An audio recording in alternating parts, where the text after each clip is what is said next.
Hello friends, मेरा नाम है दिव्यांश और आप देख रहे हैं नॉलेज लेसन्स यूट्यूब चैनल। तो आज का वीडियो शुरू करते हैं। इंडिया को ऑनगोइंग ट्रेड नेगोशिएशंस में इस बात का ध्यान रखना चाहिए कि क्या ये डील्स इंपोर्ट्स को और ज़्यादा मजबूत करेंगी या फिर इन्वेस्टमेंट्स के फ्लो को इंसेंटिफाइज करने में अपना रोल प्ले करेंगी। इंडिया ने हाल ही में यूएई के साथ कॉम्प्रिहेंसिव इकोनॉमिक पार्टनरशिप एग्रीमेंट को साइन किया है, आरसीईपी से बैकआउट करने के 2.5 साल के बाद। आरसीईपी यानी रीजनल कॉम्प्रिहेंसिव इकोनॉमिक पार्टनरशिप, जिसे चाइना लीड कर रहा था Asia and middle east region में ट्रेड को एनहेंस करने के लिए, और इसी वजह से इंडिया ने इससे बाहर रहने का डिसीजन लिया था। बात करें सीईपीए की तो इसके कंसेशन डिटेल्स आने अभी बाकी हैं, लेकिन इसके साथ साथ इंडिया एक्टिवली एंगेज कर रहा है यूके, यूएसए और यूरोपियन यूनियन के साथ ऐसे ही और ट्रेड डील्स के लिए। अगर हम करंट पीटीएस की बात करें तो ये हैं प्रेफरेंशियल ट्रेड एग्रीमेंट्स, जो मोस्ट कॉमनली यूज्ड एग्रीमेंट्स हैं एक्सपोर्टर्स एंड इम्पोर्टर्स के द्वारा, specially ASEAN region, South Korea, Japan और बाकी साउथ एशियन कंट्रीज़ के साथ। अगर हम $84 बिलियन के ऑयल इंपोर्ट्स को टोटल इंपोर्ट बिल से हटाएंगे तो हम पाएंगे कि भले ही ये रीजन्स इंडिया की नॉन ऑयल ट्रेड का बड़ा पार्ट हैं, लेकिन फिर भी इंडिया का मेजॉरिटी ट्रेड इन रीजन्स के बाहर ही होता है। हमें ये भी ध्यान रखना चाहिए कि इंडिया का ट्रेड डेफिसिट अभी बताए गए रीजन्स में से मिनिमम 3 रीजन्स के साथ है, और उन 3 रीजन्स में अच्छे लेवल पर मैन्युफैक्चरिंग कैपेसिटी है। तो इंडिया को ट्रेड डील्स करते टाइम इस बात का विशेष ध्यान रखना होगा कि ये डील्स इंडिया में इन्वेस्टमेंट्स को बढ़ाएं, ना कि इंपोर्ट्स को बढ़ाएं। ये इम्पॉर्टेंट इसलिए भी है क्योंकि इंडियन गवर्नमेंट ने पीएलआई और पीएमपी जैसी स्कीम्स को लॉन्च किया है, लेकिन इंडिया में इन्वेस्टमेंट्स को एनकरेज करने के लिए सेंट्रल गवर्नमेंट मैन्युफैक्चरिंग को प्रमोट करने पर पूरा फोकस कर रही है अनएम्प्लॉयमेंट के सल्यूशन के रूप में, और इसी को ध्यान में रखते हुए गवर्नमेंट की फिस्कल पॉलिसीज़ और इंसेंटिव स्कीम्स को भी एफडीआई अट्रैक्ट करने के अकॉर्डिंग ही बनाया जा रहा है।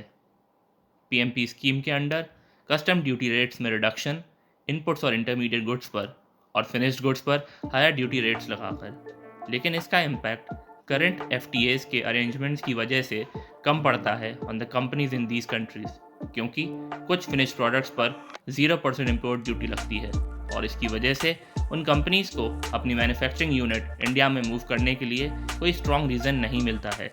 इसी तरह के बेनिफिट्स पीएमपीज़ के अपटेक में हिंड्रेंस लगा रहे हैं।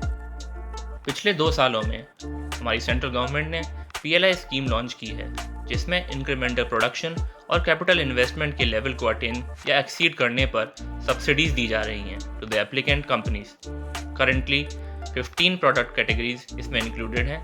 इंसेंटिव्स के इफेक्ट की वजह से इन्वेस्टमेंट इंक्रीज हो भी रहा है, क्योंकि इससे इन कंपनीज की ओवरऑल कॉस्ट रिड्यूस होती है और कैश फ्लो भी कम होता है।